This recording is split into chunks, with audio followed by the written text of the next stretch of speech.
Welcome to my YouTube channel English literature with Mahi. आज हम लोग करने वाले हैं जॉन डन के द्वारा लिखी गई एक पोयम द सन राइजिंग। ये पोयम भी बाकी पोयम्स की तरह जैसे कि द फ्ली थी, हमने द गुड मोरो की, ठीक उसी प्रकार से ये पोयम भी आपकी मेटाफिजिकल पोयम है। इसके अंदर भी जॉन डन के द्वारा कंसीट का यूज़ किया गया है। कंसीट बेसिकली एक ऐसा कंपैरिजन होता है जो हमें ऐसे वर्ल्ड से कंपेयर करता है जो शायद कहीं है ही नहीं, या फिर जिसे आप हिंदी में बोलते हो अतिशोक्ति। एक होता है अतिशोक्ति अलंकार और कंसीट होता है अतिशोक्ति से भी ऊपर का कुछ, यानी कि ऐसा कंपैरिजन जो हम सोच भी नहीं सकते, वो कंसीट के अंदर आता है। तो स्टार्ट करते हैं आज की हमारी पोयम को। The sun rising. Busy old fool unruly sun why dost thou thus. इसके अंदर जो पोइट है वो अपनी बिलेवेड यानी कि अपनी प्रेमिका के साथ बेड पर लेटा हुआ है और सुबह सुबह का टाइम है और सूरज निकल आता है। तो सूरज यानी कि सन के लिए क्या कहते हैं जॉन डन? बिजी, तुम बड़े बिजी हो, ओल्ड हो, फूल हो तुम, एंड अनरूली सनी, यानी कि एक तरीके से एंगरली एड्रेस करते हुए सन को कहते हैं कि तुम फूल हो और अनकंट्रोल्ड हो। तुम्हें कोई अधिकार नहीं है कि तुम हमें क्या करो, डिस्टर्ब करो, हमारे हम हमारा जो टाइम है उसके अंदर तुम इंटरफेयर करो, बाधा बनो।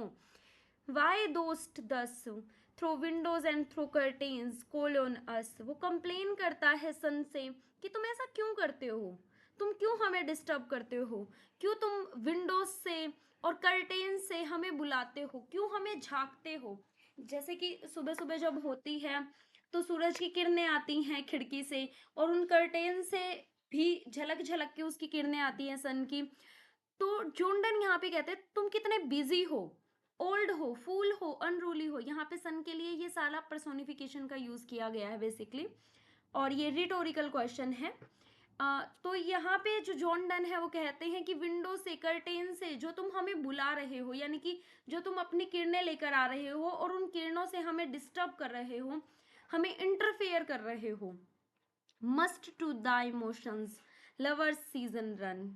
कहने का मतलब यहाँ पे ये है, फिर से क्वेश्चन करता है कि यानी कि जो लवर्स होते हैं ना, वो तुम्हारे शेड्यूल को फॉलो नहीं करेंगे।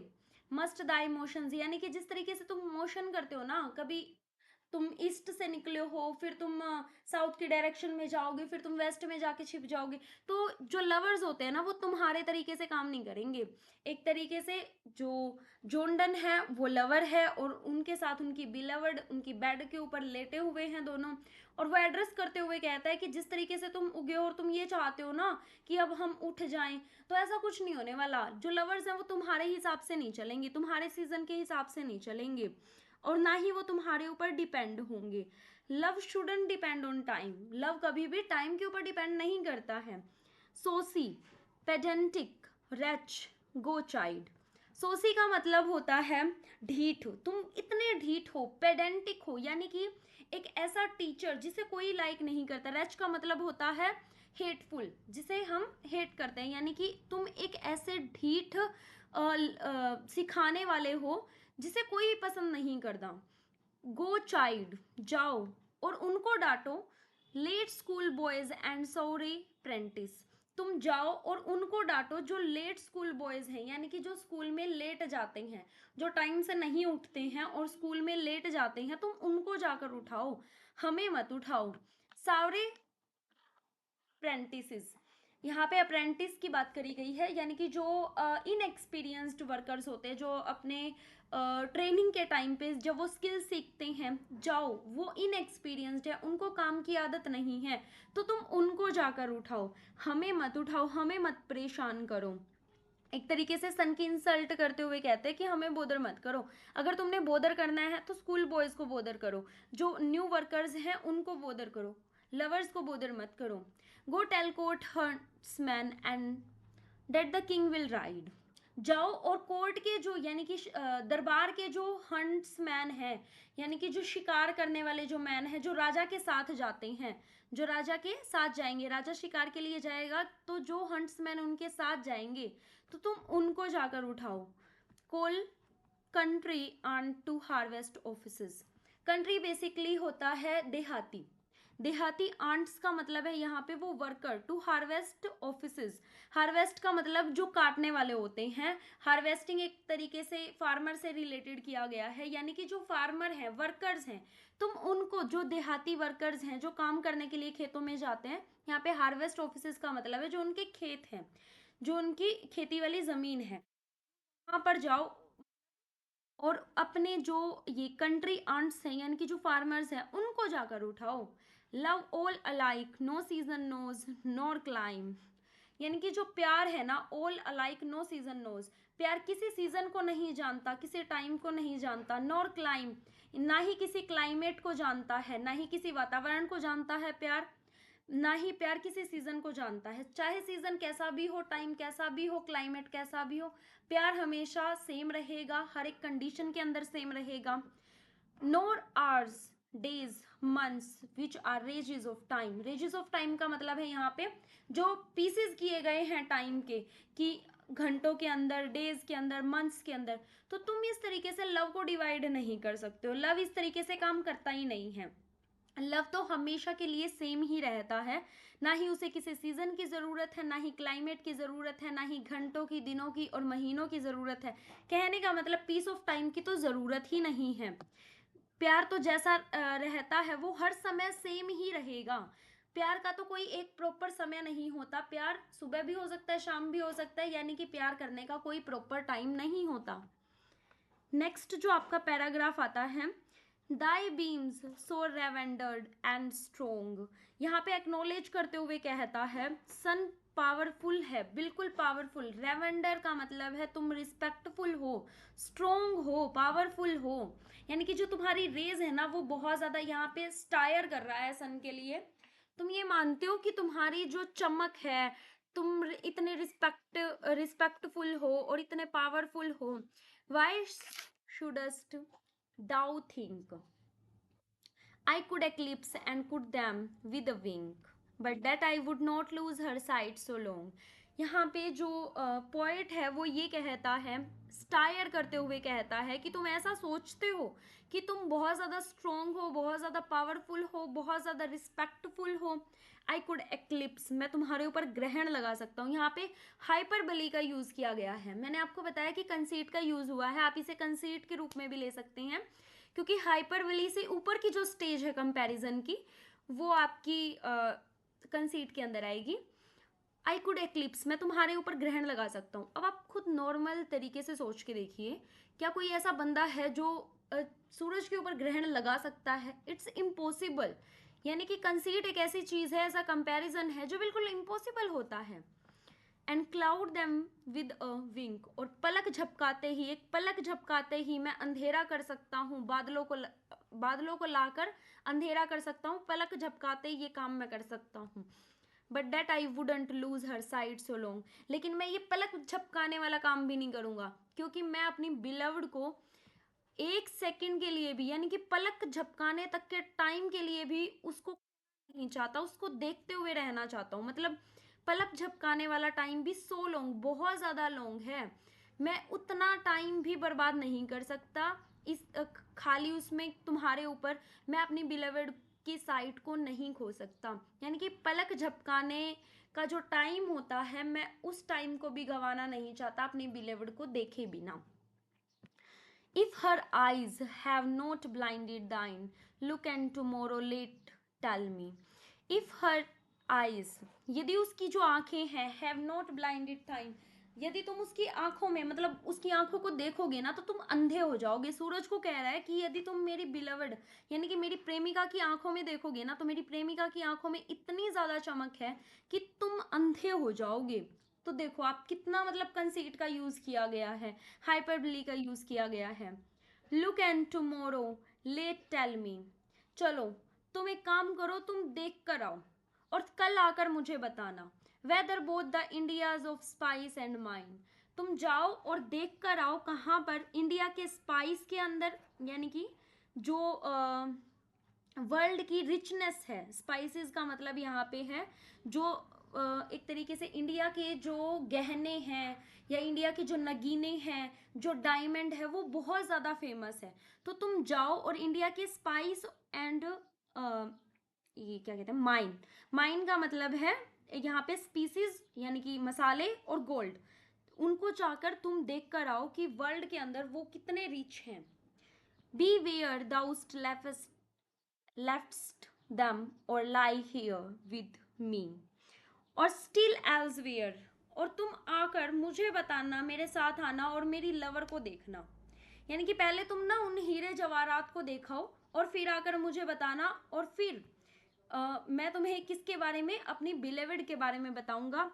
Ask for those kings whom thou sawest yesterday, और तुम जाकर जब देखोगे ना, तो वो ये बताता है, he tells the sun to check on kings, कि तुम जाओ और किंग्स को भी चेक करके आओ एक बारी। तुम इंडिया के स्पाइस देख के आओ, माइन देख कर आओ, यानी कि जो नगीने वगैरह डायमंड वगैरह हैं, खाने हैं जो बड़ी बड़ी, तुम उनको देख कर आओ। और फिर तुम किंग जो है यानी कि जो राजा होते हैं ना, वो भी बेड के ऊपर लेटे हुए तुम्हें मिलेंगे, और कल आकर मुझे ये चीज बताना, तुम शेयर करना मेरे साथ।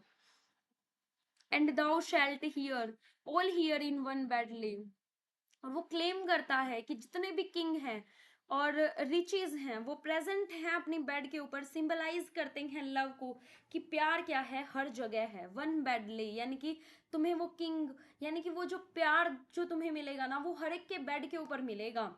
यानी कि यहाँ पे कंपेयर किया गया है जितने इंडिया के स्पाइसेस हैं, डायमंड हैं, नगीने हैं, जो कुछ भी ज्वेल्स हैं, उनको कंपेयर किया है उस बेड के साथ जिसके ऊपर वो अपनी बिलेवेड के साथ सोने लग रहा है, जिसके साथ वो अपनी, ये बोला है कि जो किंग है ना, उनको भी प्लेजर इसी बेड के ऊपर आके मिलता है, एट द एंड वो भी यहीं आके आराम करते हैं, यहीं आके रेस्ट करते हैं। She is all states, she is all states का मतलब है यानी कि वो उसकी जो प्रेमिका है ना, वो पूरा का पूरा वर्ल्ड है, पूरा का पूरा संसार है। And all princess I nothing else is, यानी कि जो उसकी प्रेमिका है वो ऑल स्टेट पूरे किंगडम को, पूरे वर्ल्ड को दिखा रही है और रिप्रेजेंट करती है ऑल प्रिंसेस, यानी कि अपने जितने भी रूलर्स हैं उनको प्रेजेंट करने लग रही है। नथिंग एल्स इज मतलब एवरीथिंग एल्स इज इनसिग्निफिकेंट, यानी कि बाकी जो बच गया ना वो इनसिग्निफिकेंट है, उसका कोई महत्व ही नहीं है, वो अनइम्पोर्टेंट है। Princes do but play us compare to this, king और जो भी वेल्थ है ना वो फेक है बिल्कुल और इन्फीरियर है, और उसको कंपेयर किया गया है love, compare to this, compare to this का मतलब है लव के साथ कंपेयर किया गया है। इन प्रिंसेस को, प्रिंसेस का मतलब यहाँ पे किंग से है, किंग के जितना भी जो प्ले होता है, प्ले का मतलब ये है कि जो शासन चलता है, जो रूलर्स चलते हैं, जो पूरा का पूरा काम होता है, उसको कंपेयर किया गया है लव के साथ, कि ये सारी चीज ना, ये किंग, ये वेल्थ, ये सब बिल्कुल फेक है। और तुम इसको लव के साथ जब कंपेयर करते हो तो लव जो है वो सुपीरियर होता है हमेशा। Thou sun art half as happy as we, और तुम हमारी खुशी के आधे भी खुश नहीं हो। दाउ सन यू, दाउ का मतलब यू, सन आर्ट हाफ, यानी कि तुम आधे, एज हैप्पी तुम आधे जितने भी खुश नहीं हो, एज वी जितने हम खुश है ना, तुम उसके आधे भी खुश नहीं हो। In that the world contracted thus, तो जो वर्ल्ड है ना वो reduce to just two of them, यानी कि हमारे ही जो वर्ल्ड है ना वो इस बेड के ऊपर ही सिमट कर रह चुका है, यानी कि जो ये बेड है उसी के अंदर पूरा का पूरा वर्ल्ड जो है, पूरा का पूरा संसार है, वो समाहित हो चुका है। Thine age asks ease and since thy duties be, thine age, thine का मतलब है यहाँ पे यूअर एज, यूअर किसको बोला है, सन को कन्वे करते हुए कहा है कि तुम्हारी जो एज है ना वो अब तुम बूढ़े हो चुके हो। आस्क ईज, अब तुम्हें ईज यानी कि कहते हैं ना एट ईज हो जाओ, यानी कि रेस्ट की पोजीशन में हो जाओ, अब तुम्हें रेस्ट करना चाहिए। And since thy duties be, और जो तुम्हारी ड्यूटीज है ना इस संसार के लिए, उसको भी अब तुम्हें बंद कर देना चाहिए। टू वॉर्म द वर्ल्ड, तुम्हारी जो ड्यूटीज है ना, तुम्हारी ड्यूटीज क्या है, तुम्हारी ड्यूटीज हैं इस संसार को वॉर्म करना, गर्म करना। दैट्स डन इन वार्मिंग अस, लेकिन तुम कर क्या रहे हो, तुम तो हमें ही गर्म कर रहे हो। तुम्हारा काम तो संसार को गर्म करना है, लेकिन तुम कर क्या रहे हो, हमें गर्म कर रहे हो। Shine here to us and thou art everywhere, यदि जो सन है वो शाइन करे उनके ऊपर, तो वो शाइन करेगा एवरीथिंग, यानी कि अगर जो सन है वो उन उनको शाइन करे, यानी कि उनको चमकाए, तो ये समझ लो, क्योंकि कंपेयर कैसे किया है, उनके बेड को ही पूरा संसार बता दिया गया है। बेड के ऊपर जो उसकी बिलेवेड है और वो है, यदि जो सन है उन दोनों को चमकाएगा ना, तो एक तरीके से पूरी दुनिया ही चमक जाएगी। कहने का मतलब यहाँ पे ये है कि वो दोनों ही पूरी दुनिया है, जब वो चमकेंगे तभी पूरी दुनिया चमकेगी। This bed thy centre is, these walls thy sphere, जो उनका बेड है वो सेंटर ऑफ यूनिवर्स बन चुका है। दीज वॉल्स, और जो उनकी दीवारें हैं, यानी कि जो वो कमरा है द स्फीयर, और वो पूरा एंटायर वर्ल्ड बन चुका है। ये जो बेड है उनका, जो उनका बेड है वो क्या बन चुका है, पूरा यूनिवर्स बन चुका है। यूनिवर्स के अंदर अलग अलग प्लैनेट होते हैं, ठीक उसी तरीके से जो उनकी वॉल है ना, वो पूरा का पूरा वर्ल्ड बन चुका है, पूरा का पूरा संसार बन चुका है। ठीक है। यहाँ पे जो डन है वो प्रेजेंट करते हैं लव मोर पावरफुल है टाइम से, स्पेस से, इवन द सन, सन से भी बहुत ज़्यादा पावरफुल है लव, लव को बहुत पावरफुल दिखाया गया है। And this poem shows the intensity of romantic love, जहाँ पे जो लवर्स हैं वो फील करते हैं अपना पूरा वर्ल्ड एक दूसरे के अंदर। आई होप ये पोएम आपको बहुत अच्छे से क्लियर होगी, आपको हर एक चीज़ बहुत अच्छे से समझ में आई होगी। अगर आपको पोएम अच्छी लगी, ये वीडियो अच्छी लगी, then like the video, subscribe the channel, and thank you so much.